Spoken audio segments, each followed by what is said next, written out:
स्वागत मनोरमा मल्टीस्टेटतर्फे आयोजित निवड समारंभ आणि अधिकृतच्या या कार्यक्रमामध्ये सर्वांचं मनपूर्वक स्वागत करते आणि कार्यक्रमाची सुरुवात दीपप्रज्वलनाने करा मान्यवरांना विनंती करते। सगळी उपस्थित असणाऱ्या मान्यवरांना विनंती करते की त्यांनी दीपप्रज्वलनाने कार्यक्रमाची सुरुवात शोभा मोरे मॅडम, CEO कविता कुलकर्णी मॅडम, आजच्या प्रमुख वक्त्या वीणा पवार मॅडम आणि आपल्या प्रमुख पाहुण्या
आणि हळदी कुंकवाचा कार्यक्रम आयोजित केला आहे। आपण या समारंभात वाण म्हणून वंचित देतच आहोत, पण आरोग्याचं वाण, विचारांचं वाण या निमित्तानं आपण महिलांना देत आहोत। आणि आजच्या या कार्यक्रमासाठी प्रमुख मार्गदर्शक म्हणून डॉक्टर वीणा पवार आपल्याला लाभल्या आहेत। त्यांचं मी मनोरमा परिवारामध्ये स्वागत करत आहे। त्या जोरदार टाळ्यांमध्ये आपण त्यांचं मंचावर उपस्थित मनोरमा मल्टीस्टेटच्या चेअरमन शोभा मोरे मॅडम, तसेच CEO कविता कुलकर्णी मॅडम आणि आजच्या कार्यक्रमासाठी विशेष उपस्थित असलेल्या CA अश्विनी जोशी मॅडम या सर्वांचं मनपूर्वक स्वागत करून कार्यक्रमाची सुरुवात करते। आजच्या कार्यक्रमाची प्रस्तावना आजच्या कार्यक्रमासाठी उपस्थित असलेल्या मार्गदर्शक वीणा पवार मॅडम यांचा सत्कार मनोरमा परिवाराच्या वतीने करण्यात यावा। मॅडमला विनंती करते की आपण यांचा सत्कार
उपस्थित सर्व महिलांना विनंती करते की आपण मनोरमा परिवाराचे सदस्य व्हायचं आहे, फॉर्म भरायचा आहे।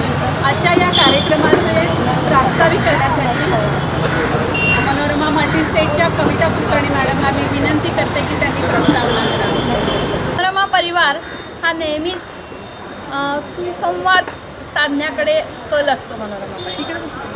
या मनोरमा परिवारामध्ये मनोरमा बँक, मनोरमा मल्टीस्टेट आणि 6 पतसंस्था असा हा मिळून मनोरमा परिवार होतो. जवळपास 400च्या वर कर्मचारी, मनोरमा मल्टीस्टेटच्या 70 शाखा, मनोरमा बँकेच्या 90 शाखा आणि 6 पतसंस्था. असा हा आम्ही सोलापूर, महाराष्ट्र आणि मनोरमा मल्टीस्टेटतर्फे इतर राज्यात आम्ही सेवा देण्याचा पुरेपूर प्रयत्न केलेला आहे. आत्तापर्यंत मनोरमा मल्टीस्टेटचा 900 कोटी मिश्र व्यवसाय झालेला आहे, ज्यामध्ये 450 कोटीच्या वर ठेवी आमच्याकडे दिमाखात वावरत आहेत आणि जवळपास 400 कोटीच्या आसपास कर्ज वाटपही आम्ही केलेलं आहे. हे कर्ज वाटप तळागाळातल्या लोकांसाठी सुद्धा आहे आणि त्याचं रिपेमेंटसुद्धा विश्वासाने आमच्याकडे परत येत आहे. जो आनंद आम्हाला त्यांच्याकडे बघून मिळतोय तो शब्दात येते. आजचा हा कार्यक्रमाचा सुसंवाद साधण्यासाठी संक्रांतीसारखा सण नाही असं आम्हाला वाटतं, ज्याच्यामध्ये नुसतं तिळगुळ घ्या आणि गोड बोला असं नाही, तर मनातल्या ज्या काय कटू भावना आहेत त्या सगळ्या बाहेर काढतो आपण.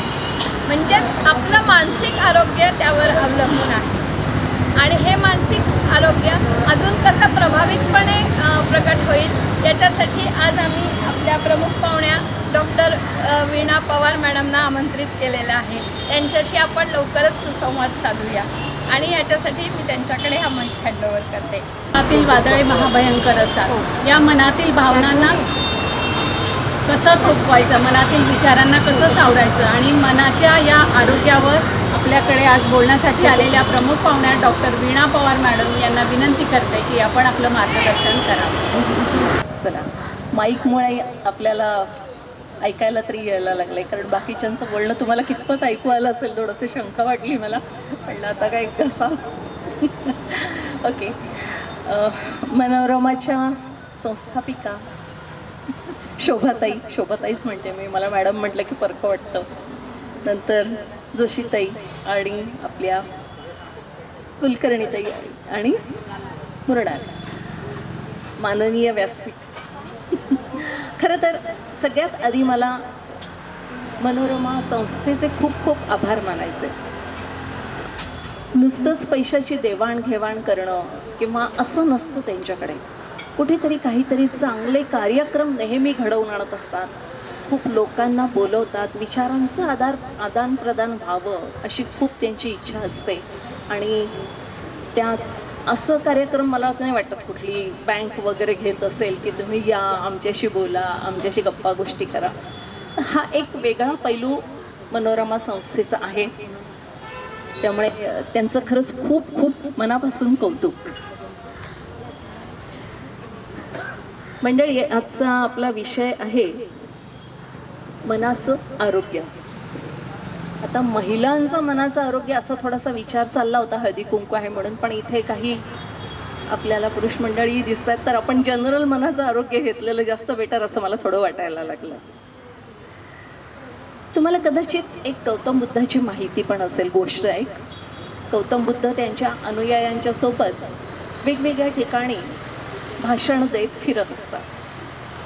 तर अशा ठिकाणी भाषण झाल्यावरती एक बाई जाते आणि त्यांचे पाय धरते. ते एवढा महान तू आहेस, तर माझा मुलगा खूप दुर्धर व्याधीने आजारी पडलेला आहे, त्याचा अगदी जीव जाण्याच्या कंडिशनमध्ये आहे, तू काहीही कर आणि त्याला वाचव, माझं हे दुःख तू दूर कर. गौतम बुद्धांनी थोडा विचार केला. मग ते म्हणाले, ठीक आहे, करूयात आपण. म्हणे, त्याच्यासाठी एक गोष्ट लागेल. बाई पटकन तयार झाली. काय वाटेल ते सांगा, मी माझ्या मुलासाठी सगळं करायला तयार आहे, पण त्याला तुम्ही पुन्हा व्यवस्थित करा. तर मला थोड्या मोहऱ्या आणून दे. आत्ता आणते. थांब.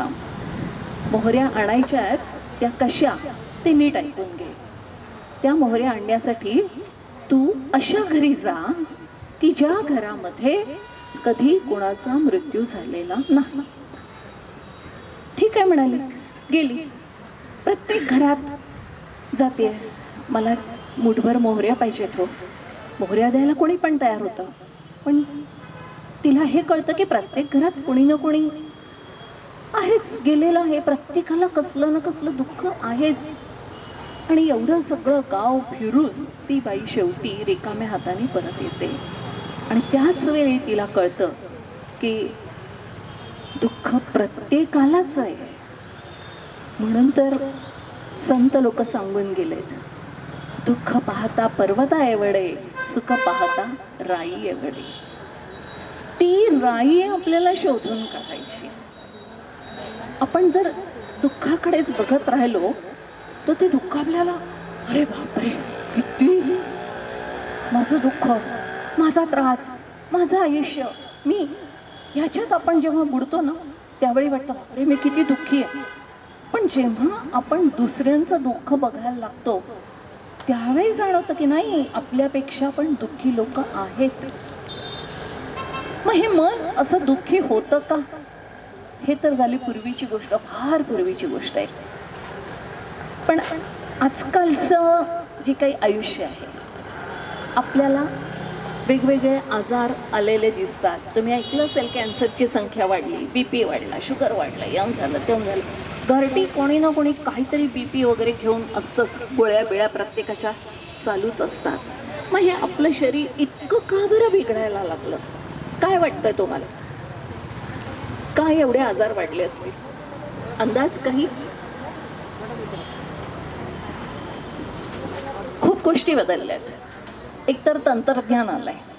पूर्वीचे लोक, आता थोडं वेगळं विषयांतर होतंय, पूर्वीचे लोक पहाटे उठत होते, त्यांच्या उद्योगधंद्याला लागत होते. बायका तर दळण काढण्यापासून सगळं करत होत्या, राईट? आणि त्यांचा सगळ्यांचा दिवस केव्हा संपत होता? शेतातून गडी माणसं परत आली की अंधार पडायच्या वेळी जेवण खावण करायचं दिवे लागणीला, आणि अंधार पडला की झोपायचं. आत्ता सध्या काय होत आहे आपलं? जरी अंधार पडला तरी आपण काय करतो? मोबाईल घेऊन बसतो, बरोबर आहे ना? मग ते मोबाईलचं व्यसन लागलं. म्हणजे मन आपलं जे आहे ते शारीरिक ज्या गोष्टी आपण निसर्गाने ज्या दिलेल्या गोष्टी आहेत त्या आपण पाळणं बंद करून टाकलं. पशु पक्षी फारसे आजारी पडलेले दिसत नाहीत आपल्याला. आपल्याकडे पाळलेला छोटा कुत्रा वगैरे असेल तर त्याचं पोट बिघडलं तर तो खात पण नाही. पाहिलंय कधी?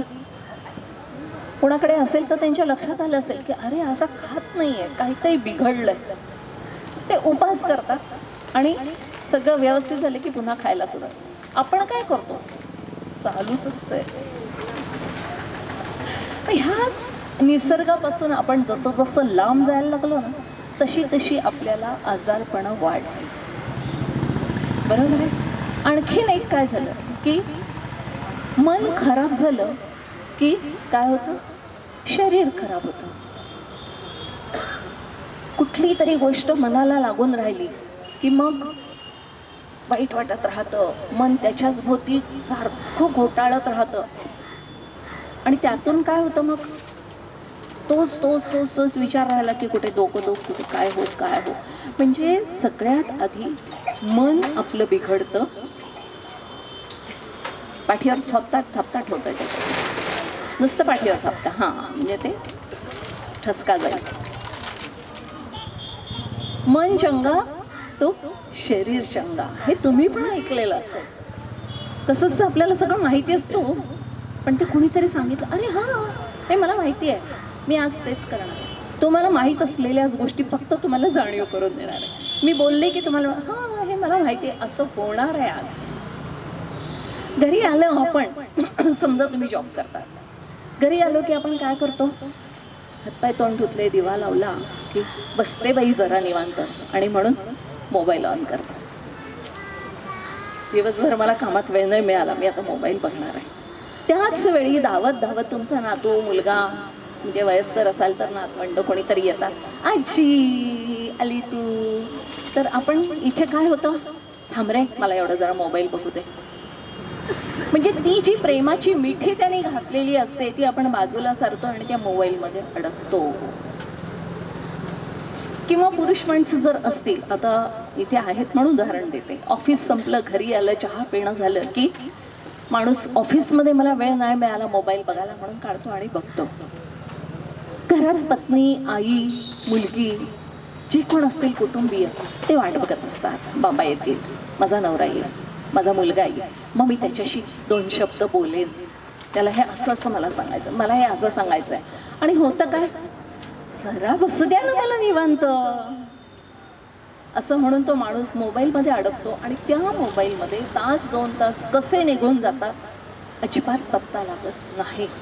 खरं तर मोबाईलमध्ये काय करत असतो, इकडचा मेसेज उचलतो तिकडे पाठवतो, याच्यातून खूप काही साध्य होतं असं वाटतं नाही. आणखीन एक रील्सचं आजकाल खूप निघालंय. रील्स करायचे आणि ते फॉरवर्ड करायचे आणि माझे एवढे के लाईक्स, तेवढे के लाईक्स, एवढे माझे फॉलोअर्स, केवढा अभिमान आणि केवढं त्याच्याबद्दल चाललंय. बाप रे बाप, ही सगळी भासमान दुनिया आहे, हे नाही जाणवत का?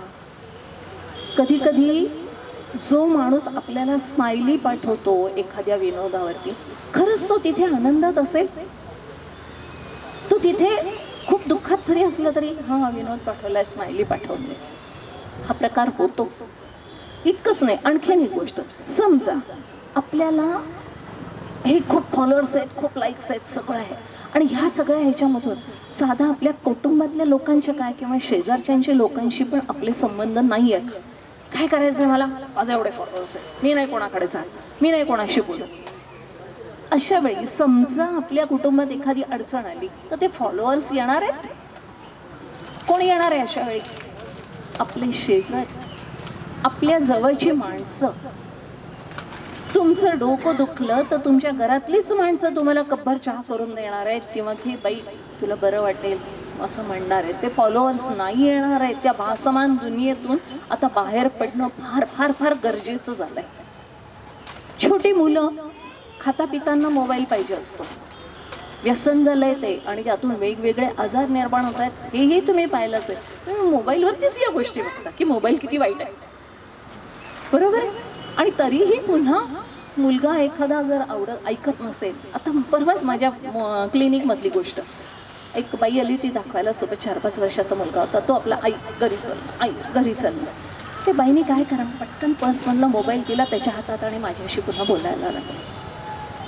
त्या मुलं इतकी हुशार असतात ना, आईला कसं कोंडीत पकडावं बरोबर करतात ना. त्याला आयडिया लक्षात गेली की आई तर इथे अडकली, आता मोबाईल शिवाय आपल्याला काय, मग तो आईच्या मागे लागला.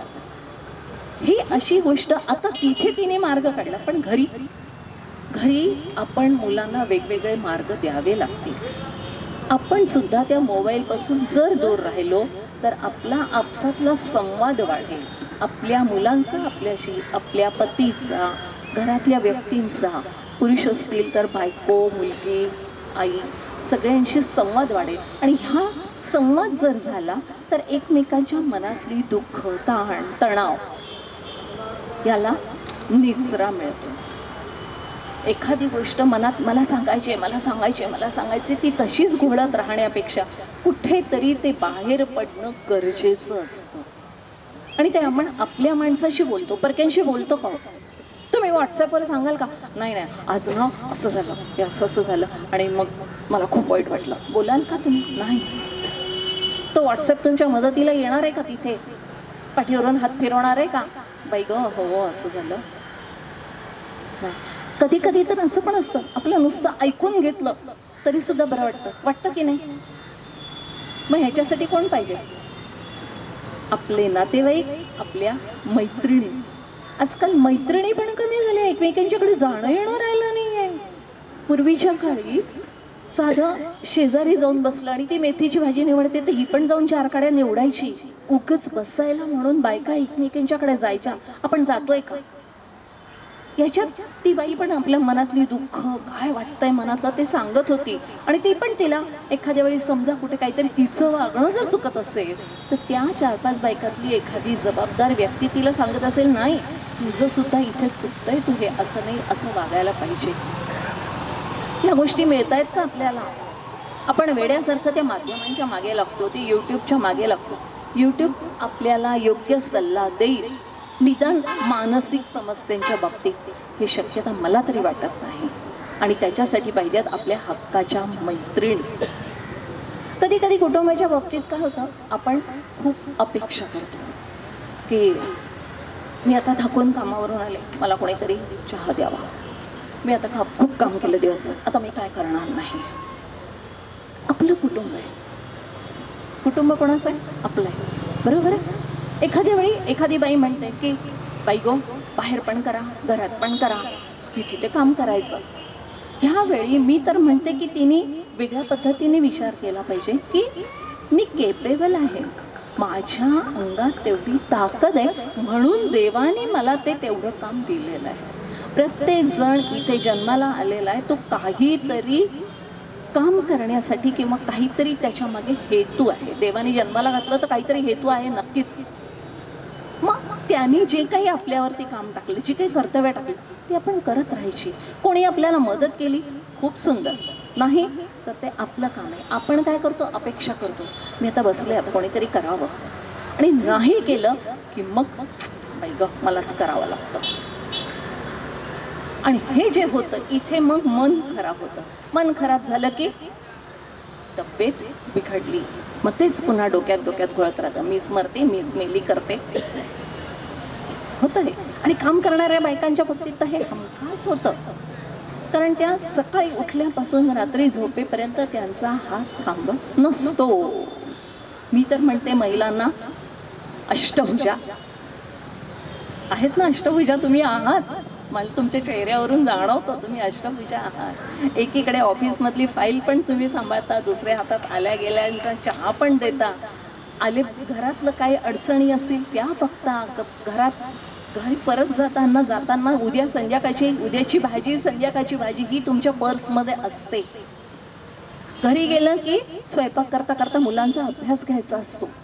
कोण घरात आणखीन आजारी माणसं असतील त्यांचे औषध पाणी बघायचं. अरे किती गोष्टी आणि किती व्यवधानं तुम्ही सांभाळताय. कधीतरी या गोष्टीचा आपणही विचार करायचा की येस, मी केपेबल आहे, मी हे करू शकते आणि माझ्यात पण ही ताकद आहे. ज्यावेळी आपण असा पॉझिटिव्ह विचार करतो, काम प्रत्येकीला आहे, त्या कामाकडे आपण जेव्हा पॉझिटिव्हली बघतो त्यावेळी आपल्या शरीरामध्ये डोपामाइन नावाचं एक संप्रेरक स्रोत, आणि हे डोपामाइन आपल्याला आनंद देतं. हेच डोपामाइन आपल्या सगळ्या शरीरातल्या शारीरिक क्रिया व्यवस्थित बॅलन्स ठेवतं. बघा म्हणजे कुठे चाललं हे, पार गीतेपर्यंत, कर्मण्येवाधिकारस्ते मा फलेषु कदाचन, कुठेच्या कुठे जाऊन पोहोचलं. गीतेमध्ये काय सांगितलं, कर्म करत राहा, फळाची अपेक्षा करू नका. मग म्हणजेच काय करायचं की अपेक्षा करायची का आपण कोणाकडनं, माझी ताकद जेवढी आहे तेवढं मी करणार, ही हिंमत ठेवा. आणि ज्यावेळी आपण असा पॉझिटिव्ह विचार करतो ना, त्यावेळी वास्तुदेवता पण काय म्हणते, तथास्तु. जो विचार आपण करतो त्या प्रत्येक विचाराला वास्तुदेवता तथास्तु म्हणत असते. त्या 10 दिशांनी तो विचार पुन्हा आपल्याकडे येत असतो. मग आपण कुठल्या पद्धतीचा विचार करायचा, बायको हे असंच आहे, बायको हे तसंच आहे, हा विचार करायचा की नाही असं आहे ना, ओके मी हे करेन, मी हे करेन. मग वास्तुदेवता काय म्हणेल, तथास्तु. त्यामुळे नेहमी पॉझिटिव्ह थिंकिंग करा. एखादी व्यक्ती असते, एखाद्या व्यक्तीचा स्वभाव खराब असतो आणि मग आपण वाटतो की किती केलं तरी हे असं का वागतात. बरोबर आहे, होतं असं. प्रत्येकच कुटुंबात सगळेच समजदार असतील असं नाही, कोणाकोणाचे स्वभाव असतात. याच्यावरती माझ्या मनात एक वेगळा विचार येतो. प्रत्येकाच्या आयुष्यामध्ये मागच्या जन्मामध्ये काहीतरी कर्ज असतं आणि ते कर्ज आपण या जन्मामध्ये फेडून टाकायचं. कोणीतरी काहीतरी त्रास दिला, कोणीतरी काहीतरी बोललं, विचार हा करा की ठीक आहे, मागच्या जन्मी मी काहीतरी त्रास दिलेला असेल, तो आता मी चांगलं वागून फेडून टाकणार आहे. तुम्ही लोक बँकेशीच रिलेटेड आहात आणि मी ती कर्जाची परतफेडच तुम्हाला आज सांगतेय. तर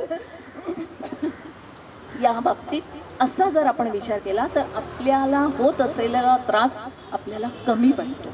एक समाधान असतं, येस मी चांगलं केलंय, मी कुठलंही वाईट गोष्ट केलेली नाही आहे, तर ह्या गोष्टी करायच्या. आता आणखीन एक प्रकार असतो, काही वेळा काय होतं की कुटुंबातल्या स्त्रिया, आता तरुणींच्या बाबतीत मी विचार केला की कौटुंबिक जबाबदाऱ्या हे सगळं आहे, पण काही वयस्कर स्त्रिया पण इथे बसल्या आहेत. मेनोपॉजच्या काळामध्ये थोडंसं मानसिक आंदोलनं येतात. 45 नंतर आपली पाळी जाते आणि आपल्या शरीरातलं जे काही इस्ट्रोजन नावाचं संप्रेरक येत असतं त्याच्यामुळे आपली तब्येत खूप चांगली राहत असते. त्या इस्ट्रोजनमध्ये जोपर्यंत पाळी आहे तोपर्यंत ते इस्ट्रोजन येत राहतं, पण नंतर मग मात्र ओव्हरीजचं काम म्हणजे आपल्या अंडाशयाचं काम थांबतं आणि मग ते इस्ट्रोजनचं जे सिक्रेशन असतं ते कमी होतं. मग अशा वेळी आपण उगीचच रडू येणं, उगीचच घाम येणं किंवा बेचैन होणं, उगीच उदास राहणं, या गोष्टी सुद्धा होऊ शकतात. याच्यावर उपाय काय करणार तुम्ही? हे तर शारीरिक गोष्ट आहे आणि ती निसर्ग क्रमाप्रमाणे घडणारच आहे. जसं पाळी येत असताना स्त्री बेचैन असते, हे काय झालं मला, एक वेगळं आयुष्य येत असतं, तसंच संपल्यानंतर काही स्त्रियांना आता माझं आयुष्य संपलं, आता माझं स्त्रीत्व संपलं, ही सुद्धा भावना येऊ शकते. आणि ह्या औदासिन्यातून मग आणखीन प्रॉब्लेम सुरू होतात. पण ही एक नैसर्गिक गोष्ट आहे, हे आपण समजून घेतलं तर हां, हे प्रत्येकीच्या आयुष्यात होणारच आहे, बरोबर आहे. मग इथे काय होत असतं, या काळामध्ये साधारण नवरा त्याच्या ऑफिस, त्याचे मित्र याच्यामध्ये अडकलेलं असतो, मुलं मोठी झालेली असतात, ती शिकत असतात, कॉलेज वगैरे किंवा लग्न झालेले असतात, ते त्यांच्या संसारात किंवा त्यांच्या कॉलेज लाईफमध्ये अडकलेले असतात आणि घरातली ही स्त्री थोडीशी एकटी पडल्यासारखी होते. मग अशा वेळी तिने माझ्याकडे कोणी विचारच करत नाही, मला कोणी बघतच नाही, मला कोणी चौकशीच करत नाही असं म्हणत तिने रडत राहायचं का? याच्यावरती उपाय हा आहे, योगासनं आणि व्यायाम, फिरणं, किंवा आणखीन एक गोष्टी आहे, सामाजिक कार्य करायला सुरुवात करायची. पुन्हा गीतेतलं आलं, कर्मण्येवाधिकारस्ते मा फलेषु कदाचन. म्हणजे आपण काय करणार आहोत, लोकांना मदत करणार आहोत. जिथे कमी तिथे आम्ही असं वयस्कर लोकांनी उभं राहायला पाहिजे. ठीक आहे, घरात एखादी सून वगैरे असेल, तिला ऑफिसला जायची गडबड असेल, तर तिथे आपल्या परीने प्रत्येकीला खूप होईल असं मी समजू शकत नाही. कोणाचे गुडघे, कोणाची कंबर, काही ना काही होऊ शकतं. मग आपल्याला जेवढं जमेल तेवढं आपण तिला मदत करायला सुरुवात करायची. यातून काय होणार आहे, त्या सुनेशी एक चांगला संवाद सुरू होणार, त्या सुनेची सुखदुःख तुमच्यापर्यंत पोहोचतील, तुमचीही सुखदुःख तिला कळतील आणि ह्याच्यातून ती सून आणि सासूच्या ऐवजी हळूहळू मायलेक सुद्धा होऊ शकतात. एकमेकींची तुम्ही काळजी घ्या. ओके, तुला आज ऑफिसला लवकर जायचं आहे का? ठीक आहे, मी वरणाला फोडणी घालून टाकेन. अरे तिला केवढं बरं वाटेल, माझे 15 मिनिटं वाचले, मी पटकन पुढे जाईन. काहीच नाही, दुसऱ्या दिवशीची भाजी आदल्या दिवशी आणून ठेवली असली आणि ती जर निवडून ठेवली, साधी अर्धा तास जातो हा निवडण्यामध्ये, तो अर्धा तास वाचतो. निवडायला खूप ताकद लागते का? नाही. पण दुसऱ्या दिवशी जेव्हा तिला दिसेल की अरे वा भाजी निवडलेली तयार आहे, पटकन फोडणी घालेल, तिला किती मनातल्या कुठे ना कुठे मनात तर येईल की अरे माझ्या सासूने माझ्यासाठी करून ठेवलं. पाणी वाहून दगड झिजतो. अरे सून म्हणजे एक माणूसच आहे हो. इथे आता सुनेचं पण कर्तव्य आहे की माझी सासू माझ्यासाठी करते आहे, तर मीही तिला काहीतरी थोडंसं करायला पाहिजे. तिलाही कधीतरी एखादं बाहेर फिरवणं, कुठलं तीर्थक्षेत्र तिला जावंसं वाटतं तिथे फिरवणं, किंवा काय तिची इच्छा असेल सहलीला जायची वगैरे. मग ह्या मेनोपॉजच्या काळामध्ये तुमचे छंद तुम्ही जपू शकता. वेगवेगळे छंद. इतके वर्ष आपण संसारात अडकलेलो असतो, काय हे करायचं राहिलं, ते करायचं राहिलं, ते करायचं राहिलं. कोणाला विणकामाची आवड असते, कोणाला गायन शिकायचं असतं, कोणाला चित्र शिकायचं असतं. रवींद्रनाथ टागोर वयाच्या 50व्या वर्षी पेंटिंग शिकले. मग आपण करू शकतो ना, आपल्याला जेव्हा वेळ मिळतो तेव्हा आपण करायचं, काढायचा. आता सगळे कुटुंबातले जेव्हा इकडे तिकडे गेलेले आहेत, आपण रिकामा आहोत ना, मग हा वेळ आपण सत्कारणी आपल्या स्वतःसाठी वापरायचा. आता मी म्हातारी झाले हा विचार पहिल्यांदा डोक्यातून काढून फेकायचा. मला काय वेगळीला नाही, नीटनेटके कपडे, छान प्रसन्न राहायचं, व्यवस्थित छानपैकी आपण स्वतःला आवरायचं, आरशात बघायचं, ही किती छान दिसते. काय होत आहे तर आरसा पण म्हणतो हो तू छान दिसते. आणि मग जेव्हा आरसा म्हणतो तू छान दिसते त्यावेळी काय होतं, आपल्या पण ओठावरती स्मित येतं. ज्यावेळी आपल्या ओठावर स्मित येतं त्यावेळी आपल्या आठ्या सगळ्या गायब होतात. म्हणजेच काय होतं, म्हातारपण येत नाही लवकर. सोपी युक्ती आहे की नाही. रोज एकदा छानपैकी तयार व्हायचं, आरशात बघायचं, फुल बिल लावा, मस्त गजरा असेल गजरा लावा, तुमच्या आवडीची छान साडी नेसा. अरे तरुणींनी पण हे करायचंय, फक्त म्हाताऱ्यांनी नाही, हे तरुणींनी पण करायचं. आरशासमोर उभं राहायचं आणि बघायचं, येस आज किती छान दिसतेय मी. स्वतःवरती जेव्हा आपण प्रेम करायला लागतो त्याच वेळी आपण इतरांवरती पण प्रेम करू शकतो. प्रेम करणं, वात्सल्य हे तर स्त्रीचं बेसिक काय म्हणतात ना एक आनंद असतो. लहान बाळ दिसलं की पटकन उमाळा येतो, घेऊ मी त्याला. वात्सल्य खूप छान भावना असते ही. त्यामुळे सगळ्यांच्या वरती प्रेम करायला शिकायचं. सगळ्यात सोपी गोष्ट सांगितली मी तुम्हाला. त्यामुळे आपली क्रियाशक्ती जी आहे ती आपण वाढवत राहायची. आता तुम्हाला आणखीन एक गोष्ट सांगते, म्हणजे स्त्रिया किती कर्तृत्ववान आहेत बघा. पुराणामध्ये सुद्धा कुठलेही देवांवरती वगैरे काही संकट आलं तर त्यांनी कोणाची आरती केली हो? देवी शक्ती, बरोबर आहे. शंकराला सुद्धा त्या हिचं देवीचं रूप घेऊन त्या भस्मासुराचा हे करा, विष्णू मला वाटतं विष्णूला भस्मासुराचा वध करत त्याला पुन्हा कोण व्हावं लागलं, स्त्रीचं रूप घ्यावं लागलं. म्हणजे किती ताकद आहे बघा, या स्त्री शक्ती म्हटलं गेलेलं आहे. आपल्यामध्ये खूप ताकद आहे आणि ह्याची जाणीव आपण ठेवायची. मी एक स्त्री आहे, आपल्या स्वतःवरती आपण प्रेम करायचं. तर हे ह्याच्यासाठी आपल्याला काय करावं लागेल, एवढं सगळं व्यवधानं पाळायची आहे, अष्टभुजा व्हायचंय. मग आपली तब्येत कशी असली पाहिजे, खणखणी.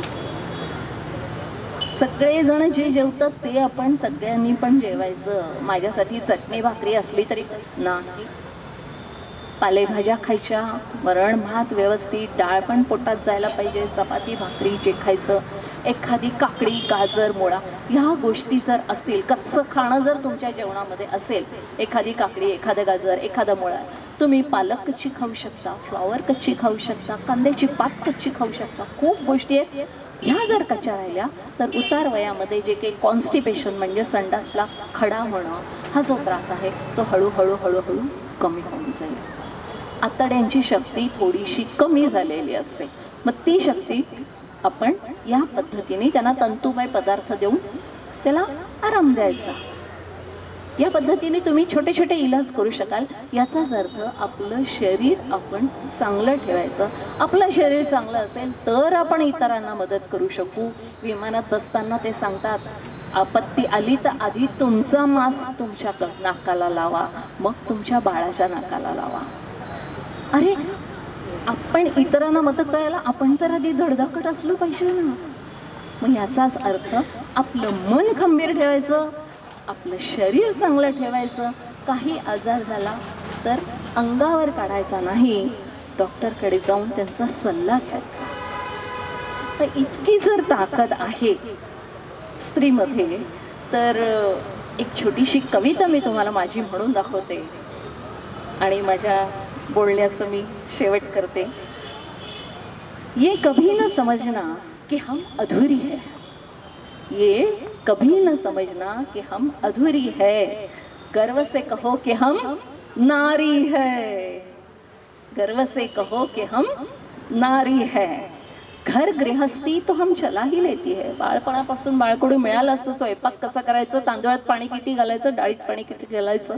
घर गृहस्थी तो हम चला ही लेती है, अर्थार्जन में भी हाथ बटाती है. काम करतात आजकाल बायका, कोणी घरात बसून नसतं.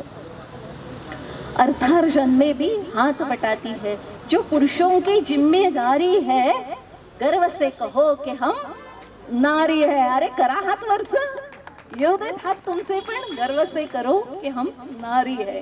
माँ का घर और ससुराल माँ का घर और ससुराल मिटाती दोनों का अंतराल. स्त्री दोन्ही घर जोडून ठेवू शकते. दोन्ही घरच्या माणसांची मन ती बरोबर सांभाळून दोन्ही घरातल्या माणसांना एकत्र आणू शकते. माँ का घर और ससुराल मिटाती दोनों का अंतराल. फैला दे जो उजियारा, फैला दे जो उजियारा, ये वो चिंगारी है, गर्व से कहो कि हम नारी है. डाले कोई रिवाजों की बेडिया, डाले कोई रिवाजों की बेडिया. पूर्वी स्त्रियांवर खूप खूप बंधनं होती. डाले कोई रूढ़ी की श्रृंखला, हर बेड़ी श्रृंखला को पार ये कर जाती है. गर्व से कहो कि हम नारी है, गर्व से कहो कि हम नारी है. धन्यवाद. गोड आवाजात अतिशय उत्तम मार्गदर्शन आपण महिलांना केलं. आपले खूप खूप धन्यवाद. आजच्या या हळदीकुंकाच्या कार्यक्रमासाठी आपण आलात आणि अतिशय छान असं मार्गदर्शन केलं. महिलांचे मानसिक आरोग्य या विषयावर आपण बोललात. मन करारे प्रसन्न सर्व सिद्धीचे कारण असं जे आपण म्हणतो, तर स्वतः स्त्रीने आधी स्वतःच्या क्षमता ओळखून स्वतःला सिद्ध केलं पाहिजे. कुठेही स्वतःला कमी न लेखता स्वतःला सक्षम केलं पाहिजे, असाच संदेश आपण आपल्या वक्तव्यामधनं केला आहे. आपले मनोरमा परिवारातर्फे मी आभार मानते. आणि यानंतर आजच्या कार्यक्रमासाठी आलेल्या आपल्या दुसऱ्या प्रमुख पाहुण्या आहेत अश्विनी दोशी मॅडम. त्यांना मी विनंती करते की आपण आपलं मनोगत व्यक्त करावं. सन्माननीय व्यासपीठ, मनोरमाच्या आपल्या सर्वांच्या आधारवड असलेल्या शोभाताई, वीणाताई पवार, इथल्या कार्यकर्त्या आणि पदा शोभवणाऱ्या सर्व महिला आणि सर्वजण तुम्ही, सगळ्यात महत्त्वाच्या तुम्ही, कारण कुठल्याही कार्यातला शोभा येते वक्त्याला जेव्हा श्रोते असतात तेव्हाच बोलण्याची मजा येते. ती जर तिथे समोरचं व्यासपीठ रिकामं असेल तर मजा येत नाही. वीणाताईंनी खूप चांगल्या गोष्टी सांगितल्या की जशी तब्येत कशी चांगली राखायची, आणि अत्यंत साध्या सोप्या, मला असं वाटतं कुठल्याही गोष्टीचे त्यांनी जे उपाय सांगितले त्याला खरं म्हणजे खर्च तर काढीचाही नाही. तर तिथे सुद्धा त्याने बँकेचा विचार केला की तुमचे फक्त मनाने आणि चांगल्या वागणुकीने कसे तुम्ही तब्येत चांगली ठेवाल. तुमची जर आपण केव्हाही म्हणतो की संपत्ती केव्हा चांगली, तर जेव्हा तुमची शारीरिक स्थिती चांगली असेल. कारण कधी कधी काही काळाने असं होतं की आपल्याला कॉमन म्हण माहिती आहे की दात आहेत तर चणे नाही, आणि चणे आहेत तेव्हा दात नसतात.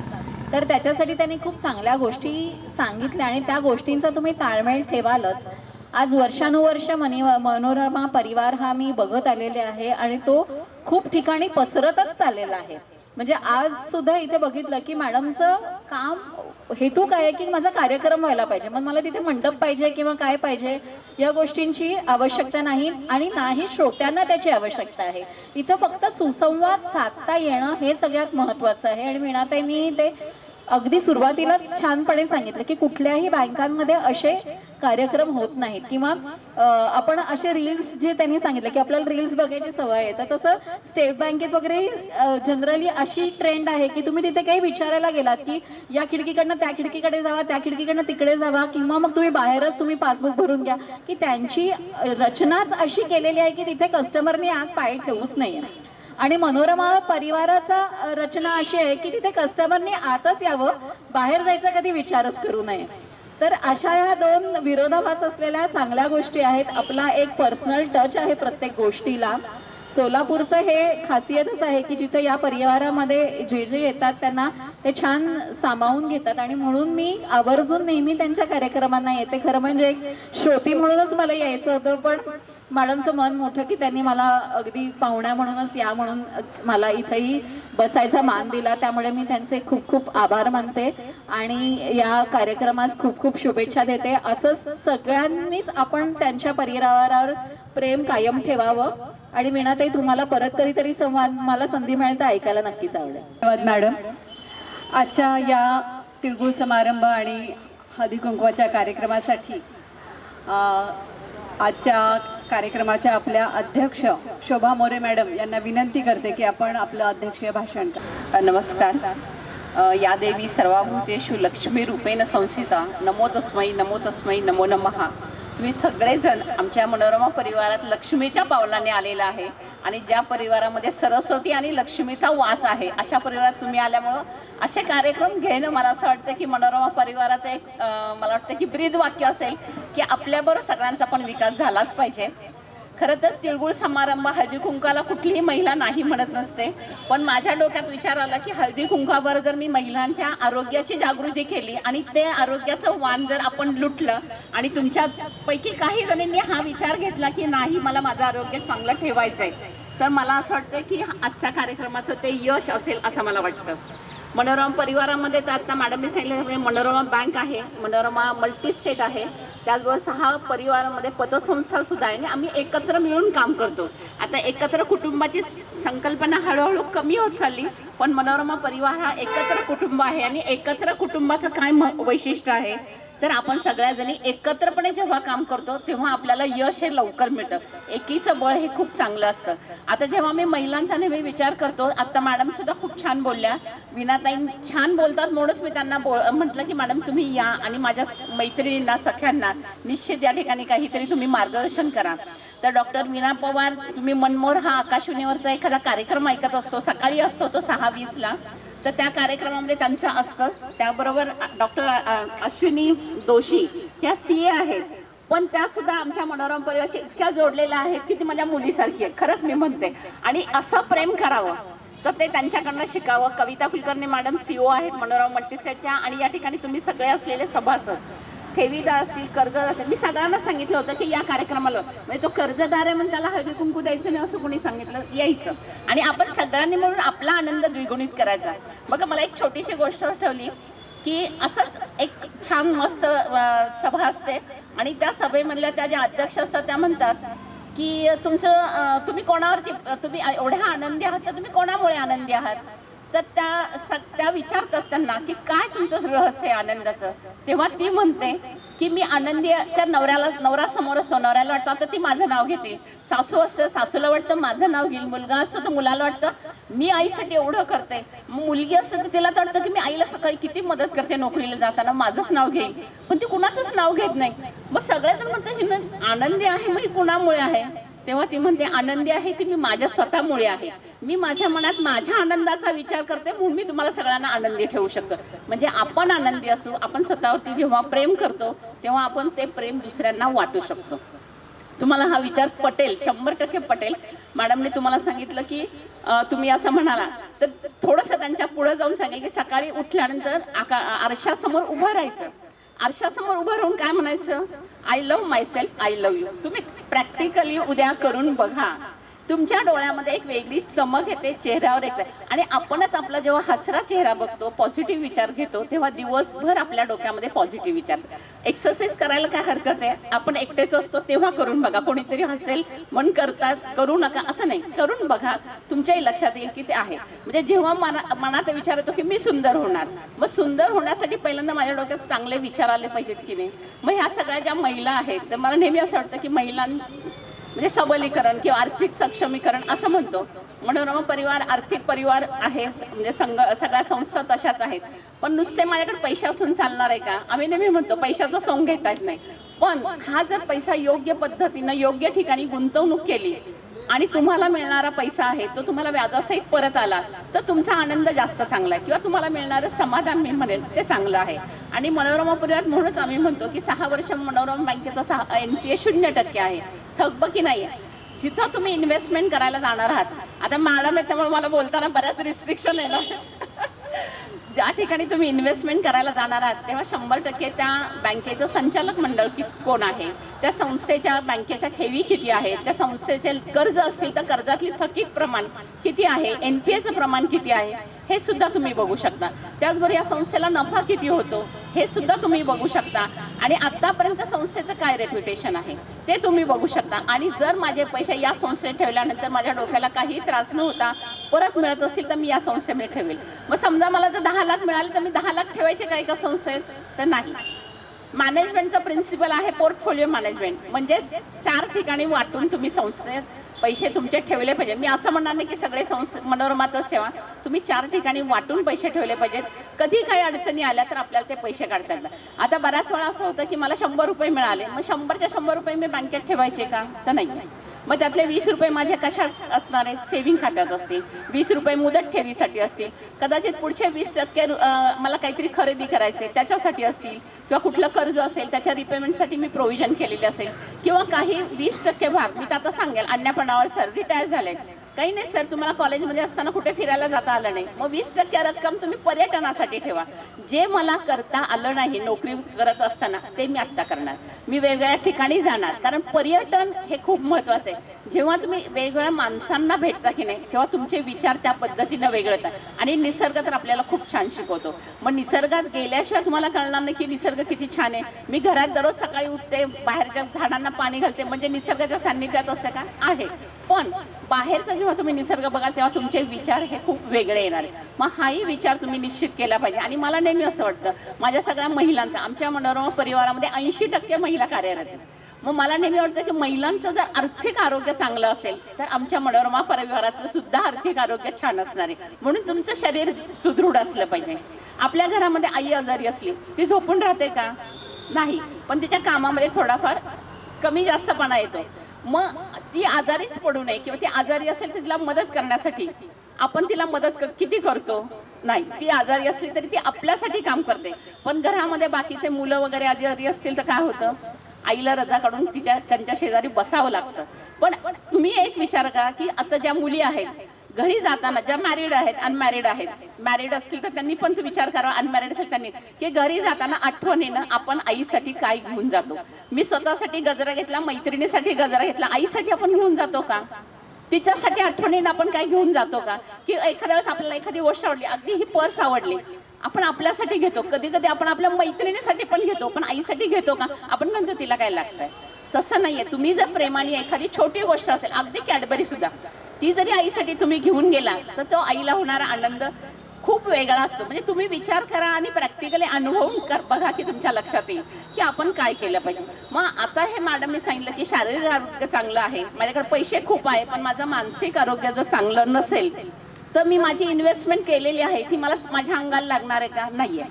मग माझं मानसिक आरोग्य सुद्धा तेवढंच चांगलं पाहिजे. म्हणून मी मॅडमला म्हटलं की मॅडम तुम्ही त्या विषयावरतीच बोला, की जेणेकरून मला माझं मानसिक आरोग्य जर चांगलं सांभाळायचं असेल तर मला माझ्या डोक्यामध्ये पॉझिटिव्ह विचार आले पाहिजेत. निगेटिव्ह गोष्टी आल्या तर त्या टाळल्याच पाहिजे.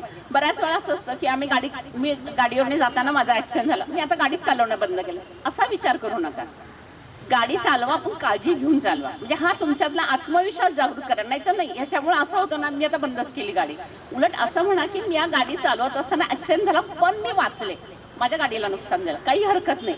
म्हणजे जसं तुम्ही पॉझिटिव्ह विचार करायला लागतात तसे तुमच्या पॉझिटिव्ह वेज वाढत जातात. आता हे शारीरिक झालं, मानसिक आरोग्य झालं. मग आता तुम्हाला असं वाटेल की बौद्धिक आरोग्य पण चांगलं असलं पाहिजे की नाही? आई शिकली असेल, मुलं छान शिकतात. ज्या घरामध्ये शिक्षणाचा वावर आहे, सरस्वतीचा वास आहे, त्या ठिकाणी ते घर खूप चांगलं राहतं. म्हणजे आई सुशिक्षित असेल, सुसंस्कृत असेल तर घरामध्ये काय असणार आहे? शांतता असणार आहे. सुसंस्कारामुळे समाधान पण आपल्याकडे येणार आहे. मग मी नेहमी असं म्हणत असते की आई शिकली तर ते घर पुढे जातं, 100% पुढे जातं. आणि त्या घरामध्ये सुखशांती कधी असते तर घरात शांतता असते. घरी आलेल्या व्यक्तीचं आदरानं सन्मानाने स्वागत केलं जातं. एक छोटी गोष्ट आठवली आता बोलता बोलता. एक छोटी मुलगी असते, म्हणजे आपण आपल्या लोकांना किती सांभाळलं पाहिजे ते बघा. एक छोटी मुलगी असते, एक मोठा म्हणजे असा गाडीतून उतरतो एक माणूस आणि फुलांचा जो स्टॉल असतो तिथे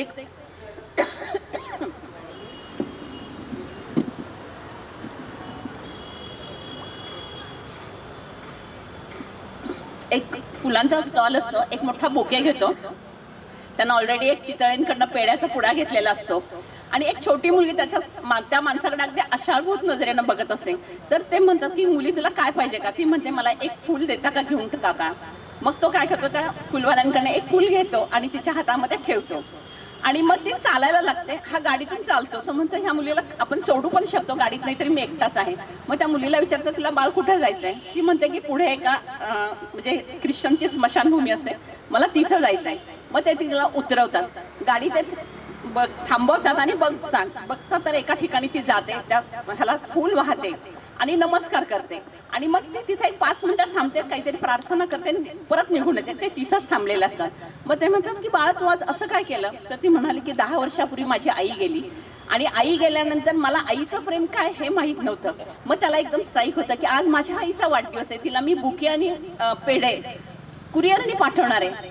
नाही, माझ्या नोकरीपेक्षा असं माझी आई महत्वाची. आणि ते काय करतात, गाडी काढतात आणि आपल्या गावाला जाऊन आईला पेढे आणि बुके देतात. मला असं वाटतं की हे प्रेम सुसंवाद मोबाईलमुळे होणार नाही. मोबाईलवर तुम्ही मेसेज पाठवाल, पण हा जो सुसंवाद आहे, आपुलकी आहे, जवळीक आहे, ती फक्त नात्यांची जपली पाहिजे आपण, तर आपण ह्या सगळ्या गोष्टी करू शकतो.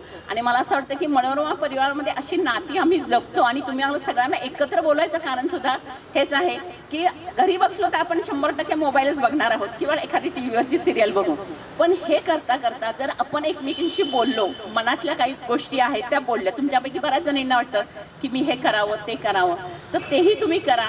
पण हे सगळं करत असताना ज्या महिला नोकरी करत नाही, नुसता दिवसभर घरी असतील, बऱ्याच वेळा महिला म्हणतात अहो आमच्या नवऱ्याला खूप मोठा पगार आहे, काही गरज आहे मला नोकरी करायची? गरज नाही आहे, पण स्वतः अर्थपूर्ण स्वयंपूर्ण व्हावं असं मला नेहमी वाटतं. कारण जेव्हा तुमच्या हातामध्ये पैसा येतो तेव्हा तुमची एक वेगळी पत निर्माण होते.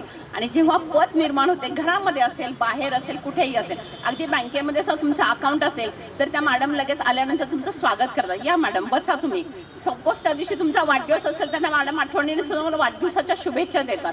मग हे का होतं? तर तुम्ही त्या संस्थेत गेलात, बाहेर पडलात, म्हणजे घराच्या पुढे तुम्ही जरा थोडंसं 2 पावलं गेलात तर तुमच्या लक्षात येईल की माझ्या डोक्यात एक वेगळे विचार येतात, मी काहीतरी करू शकते.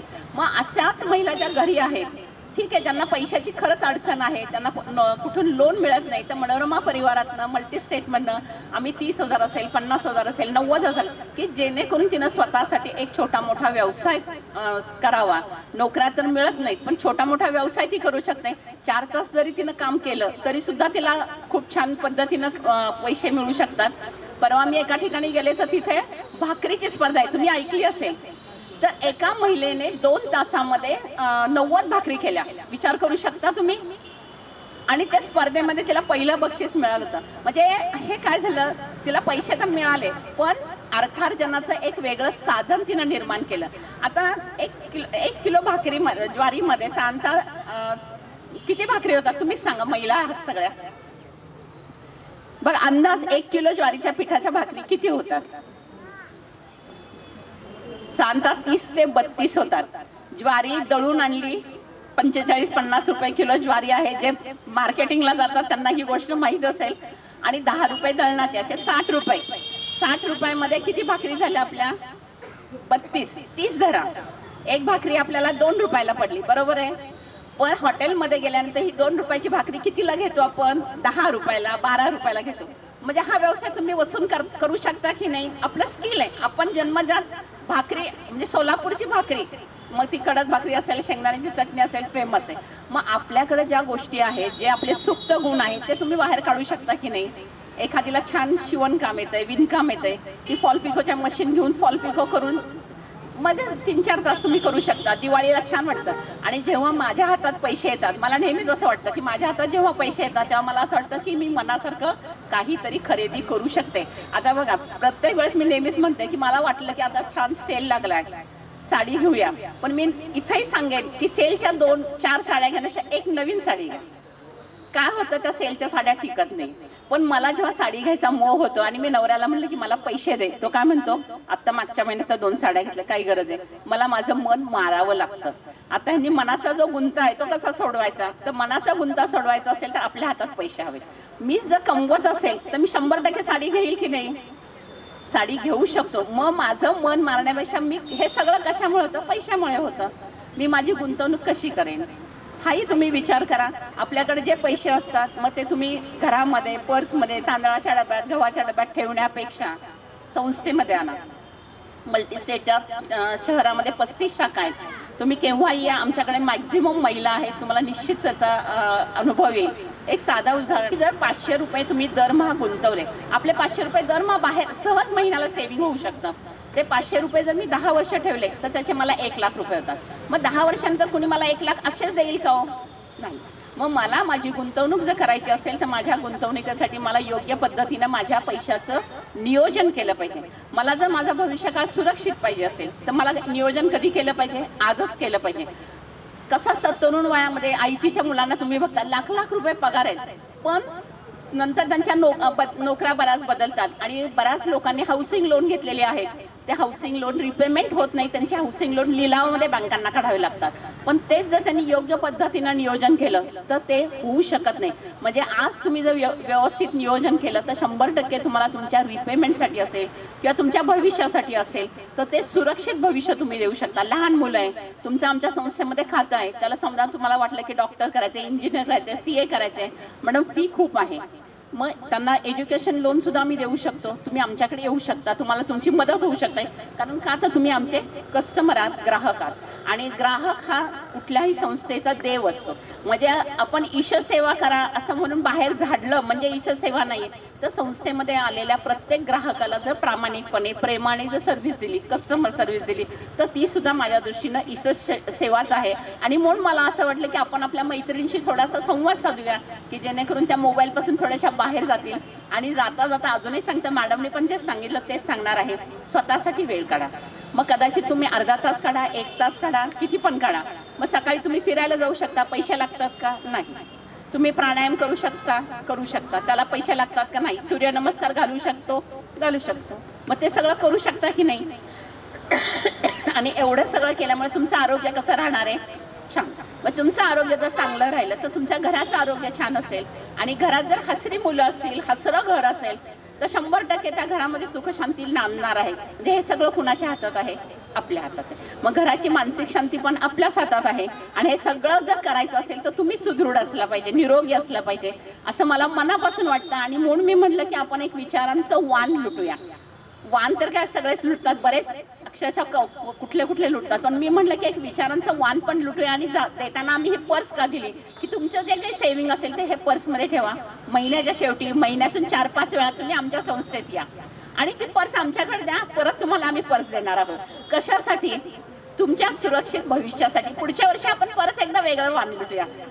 पुन्हा सगळ्यांना ह्याच्या शुभेच्छा. जसं संक्रांतीच्या वेळी सूर्याचं तेज वाटतं तसं तुमचं यश, तुमची कीर्ती, तुमचा पैसा असा वाढू देत असं मला वाटतं. आणि एकच जाता जाता सांगते की जेव्हा मी घरी रात्री झोपते तेव्हा जर मी एखादं चांगलं काम केलं, एखाद्याला वाचवलं. आता सरांच्या बाबतीत म्हणतात की सर माझे विद्यार्थी इकडे आहेत, एखादा विद्यार्थी सांगतो की मी सर मला एवढी छान नोकरी मिळेल, ते जे समाधान असतं ना त्याच्यामुळे लागणारी जी शांत झोप असते तर ते माझ्या खात्यावर 1 कोटी नाही 10 कोटी असले तरी लागत नाही. मग हे सगळं आपण विचार केलं पाहिजे. जाताना श्रीकांत मोरेंची एकच 4 ओळी ऐकवते. ज्याला त्याला ज्याचं त्याचं जीवन जगावं लागतं, ज्याला त्याला ज्याचं त्याचं जीवन जगावं लागतं. मी त्याचं जीवन माझं म्हणून जगू शकत नाही. ज्याला त्याला ज्याचं त्याचं जीवन जगावं लागतं, मी त्याचं जीवन माझं म्हणून जगू शकत नाही. मेकअपनं चेहऱ्याचं सौंदर्य खुलवता येतं, मेकअपनं चेहऱ्याचं सौंदर्य खुलवता येतं. विचारांचं काय? मेकअपनं चेहऱ्याचं सौंदर्य खुलवता येतं, विचारांचं काय? रंगरंगोटीनं घराचं सौंदर्य खुलवता येतं. पण घराचं घरपण आचार विचार सुसंस्कार संस्कृतीवर अवलंबून असतं, जे तुमच्या सगळ्यांच्या हातात आहे. त्यासाठी माझ्याकडून शुभेच्छा. धन्यवाद. कुटुंबाचा कणा असते आणि आपण सर्व स्त्रिया आरोग्य, मानसिक आरोग्य आणि धनसंपत्तीने सुदृढ व्हाल अशी शुभेच्छा व्यक्त करते आणि कार्यक्रमाच्या पुढे वळते. आज कार्यक्रमासाठी उपस्थित मनोरमा मल्टीस्टेटच्या आपल्या सदस्यांचा आपण इथे सत्कार करणार आहोत. मी नाव अनाऊन्स करणार आहे तर त्या सदस्यांनी समोर येऊन आपला सत्कार स्वीकारायचा आहे. तर सर्वप्रथम मी विकासनगर शाखेचे काही सदस्यांचे नाव अनाऊन्स करते तर त्यांनी समोर येऊन आपला सत्कार स्वीकारायचा आहे. विकासनगर शाखेचे जे स्टाफ आहेत त्यांनी पण कृपया समोर यावं. संगीता सिद्धेश्वर उकळे यांचा सत्कार आजच्या प्रमुख पाहुण्या वीणा पवार,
आभार प्रदर्शन व्यक्त करतील. सोसायटी लिमिटेड यांच्या वतीने घेण्यात आलेल्या आजच्या हळदी कुंकू व तिळगुळ समारंभाच्या निमित्ताने जमलेल्या सर्व उपस्थित महिला व पुरुष मंडळींचे खूप खूप आभार. तसेच मंचावर उपस्थित असलेल्या doctor Veena Pawar, doctor CA Ashwini Joshi madam आणि त्यांनी दिलेली जी माहिती आहे ती आपल्या सर्वांसाठीच नक्कीच मोलाची ठरणार आहे याची मला खात्री आहे. तसेच मंचावरील Manorama मल्टीस्टेटचे chairman Shobhatai More madam, CEO कविता कुलकर्णी मॅडम यांची मोलाची उपस्थिती व मार्गदर्शन लाभल्याबद्दल सर्वांचे खूप खूप आभार.